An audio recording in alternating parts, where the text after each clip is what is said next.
तो खबर हरियाणा के यमुनानगर से है, जहां पर प्लाईवुड कारोबारी घर में बंधक बनाकर लूट को अंजाम दिया गया है। तो वहीं आपको बता दें कि बंधक बनाकर हथियारों के दम पर लूटे लाखों के आभूषण और इस वारदात को अंजाम दिया गया। घर में रखे करीब 10 लाख रुपए कैश लेकर ये लुटेरे फरार हो गए। लुटेरों के पास से अब रिवॉल्वर, चाकू समेत कई हथियार जो हैं वो उस समय मौजूद थे जिस समय इस वारदात को अंजाम दिया गया। ये बात पीड़ित परिवार की तरफ से कही गई है। घर में आते और साथ ही लूट के बाद भागते सीसीटीवी में कैद भी हुए लुटेरे, और साथ ही कारोबारी के नौकर ने साथियों के साथ मिलकर घटना को अंजाम दिया। बड़ी बात तो ये है। रजनी सोनी हमारी संवाददाता ज्यादा जानकारी के साथ यमुनानगर से हमारे साथ फोन लाइन पर आ चुके हैं। रजनी सोनी, देखिए, घर का नौकर भी शामिल था इस चोरी की वारदात में। हथियारों के दम पर लुटेरों ने वारदात को अंजाम दिया। क्या कुछ ताजा जानकारी है इसे लेकर?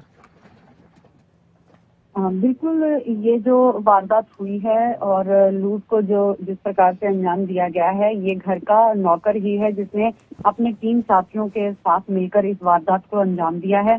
और यमुनानगर का पंजाब प्लाईवुड व्यापारी है जिसके घर ये लूट हुई है, और जो इनको बंधक बना दिया गया। जैसे ही ये घर में घुसे, चारों लोग जो थे घर में घुसे और परिवार को जो था वो बंधक बना दिया। और उसके बाद जो अलमीरा में पड़े थे आभूषण थे और भी जो कीमती सामान पड़ा था और करीब 10 लाख रुपया जो पड़ा था, वो लूटकर फरार होने लगे। और इसके साथ साथ जो घर की महिलाओं ने आभूषण पहने हुए थे वो भी लूटे हैं। और जो ये मामला सामने आया है, बहुत बड़ी वारदात और लूट को अंजाम दिया गया है। हालांकि पुलिस ये कह रही है कि बहुत जल्द आरोपियों को गिरफ्तार कर लिया जाएगा। और जैसे ही ये लुटेरे जो घर में घुसे थे और बाहर जाते हुए ये सीसीटीवी कैमरे में इनकी जो तस्वीरें हैं वो भी कैद हुई हैं।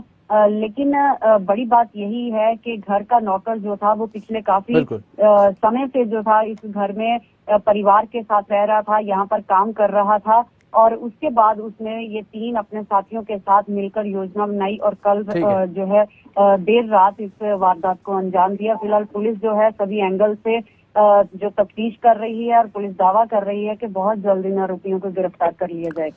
ठीक है रजनी सोनी, आपने बताया कि जो नौकर था वो परिवारजनों के साथ यहाँ पर रह रहा था। उसके परिवार से कुछ बात की गई है इस चोरी को लेकर?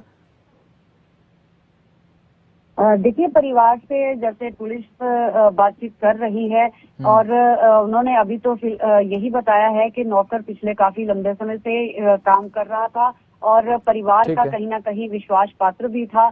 लेकिन जैसे ही जो उसने अपने साथियों के साथ इस वारदात को अंजाम दिया है और घर पे पड़ा जो है जो कीमती सामान है, उसके साथ साथ करीब 10 लाख रुपए जो परिवार ने बताए हैं कि उनके लूटे गए हैं। और उन्होंने ये भी बताया है कि जैसे ही ये जो नौकर अपने साथियों के साथ घुसा तो उनके हाथों में काफी तेजधार हथियार थे, रिवॉल्वर उनके पास थी, और इसी के चलते उनको बंधक बनाया गया और इस वारदात को अंजाम दिया गया। ठीक है, बहुत बहुत शुक्रिया रजनी सोनी हमारे साथ जुड़ने के लिए, तमाम जानकारी देने के लिए।